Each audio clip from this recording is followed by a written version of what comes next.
নমস্কার দর্শক বন্ধু, তৃপ্তির রান্নাঘরে আপনাদের সকলকে স্বাগত জানাই। আশা করি সকলে ভালো আছেন। আজকে আবার একটা রেসিপি, আজকে করছি ছোলার ডাল। ছোলার ডালটা দেখালাম। ছোলার ডালটা আমি কম আঁচ করে 2টো সিটি দিয়ে রেখেছিলাম। আর বেশ কিছু টাকা নারকেল কুচো করে রেখেছি।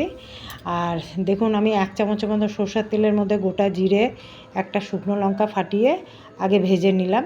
তারপরে নারকেলটা দিয়ে দিলাম।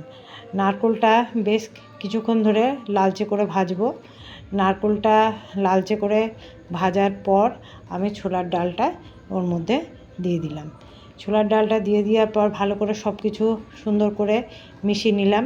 সব কিছু মিশিয়ে নিয়ে ছোলার ডালটাতে আমি নুন, হলুদ, মিষ্টি সবটাই দিয়ে সিদ্ধ করেছিলাম। তো এই ছোলার ডালটার সাথে সাদা রুল মাদার যদি লুচি হয় খুবই ভালো লাগে।